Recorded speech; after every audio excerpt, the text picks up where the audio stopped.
For most of the 20th century, if you asked a politician to define the American dream, they'd say homeownership. They believed that if people own homes, they think more entrepreneurially. And if you're an immigrant in this country, you need to be Americanized by owning property, right? You need to believe in the American dream. You need to have an understanding of what ownership means. And the easiest way for someone to get that understanding is to own a home. Home ownership was promoted by the government, especially the Hoover administration, as a way of hedging off the threat of socialism. William Levitt, the master builder of suburbia in the post-war period, declared that no man can be a homeowner and a communist at the same time. Only 20 years before, national banks had been prohibited by law from making mortgage loans. Now, the federal government jumps into the mortgage business with both feet.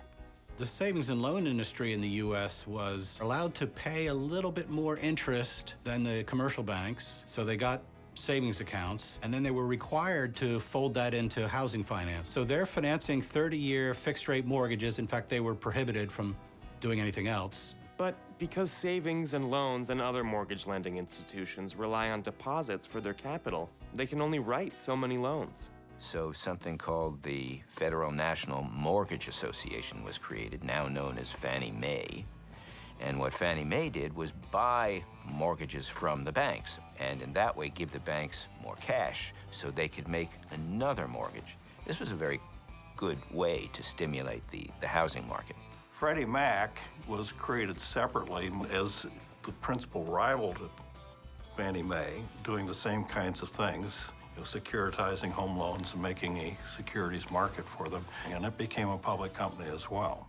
And although they never had an explicit government guarantee, banks would approve mortgage loans based on Fannie and Freddie criteria. The person had to put usually 20% of the value of the house down. They had to be able to make full mortgage payments. In other words, no 5 years of interest-only payments or teaser payments. They had very few defaults because they were insisting on really strong underwriting standards. Fannie Mae and Freddie Mac weren't technically federal agencies, but they had this special relationship and were allowed to give campaign donations, and they did that in a huge way. They were very popular on Capitol Hill with both parties. From the 1930s, you had this string of legislative actions and regulatory actions that favored real estate interests, and there were a lot of them. And of course, homeowners were appealed to as well, so that we could have our nice little house in the suburbs. And then we had the confluence of Democratic and Republican presidents saying homeownership is the backbone of the American dream and a good society. I do believe in the American dream. Owning a home is a part of that dream. It just is. Right here in America, if you own your own home, you're realizing the American dream. Homeownership is not the American dream. That's the dream of the National Home Builders Association and the realtors. From the 1930s on, the government's determination to promote home ownership drives an increasingly vibrant and powerful real estate and home building sector. As a result of the creation of deposit insurance, and the FDIC especially, the government's able to keep the unit banking system going. But we have a banking system that no longer experiences failures on any massive scale. So far, so good. But it's something of a penny in the fuse box type of fix, in the sense that you've got something that's holding the system together, but there are underlying problems that haven't been remedied.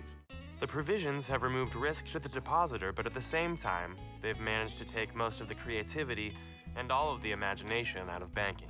From the 1930s well into the 1970s and early 80s, finance was not an exciting industry. That if you opened a checking account at a bank, they gave you a stuffed animal, a clock radio. These were all done to get around the fact that it was illegal to pay interest on a checking account. There's no tendency for consumers to go chasing after high interest rates.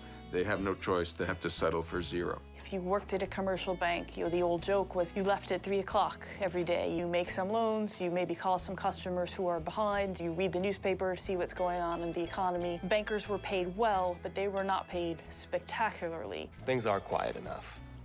And banking is boring. But that's not actually a good thing, because that makes America boring too. Innovation and entrepreneurship are suffering because strict regulations make money tight, and that makes venture capital virtually non-existent. What does that mean to you and me? Well, to give you an idea, around the turn of the 20th century, when banks are allowed to loan freely, we get big life-changing innovations like radio, a telephone, motor car, airplane, phonograph, and electricity. Then, between the Depression and the 60s, things get smaller. Nylon stockings, silly putty, the Frisbee, kitty litter, and Mr. Potato Head. Of course, there is the atomic bomb, which frankly I'm amazed that I wasn't blamed for. All of this tedium might have gone on forever, but then... And then... It's off to the races.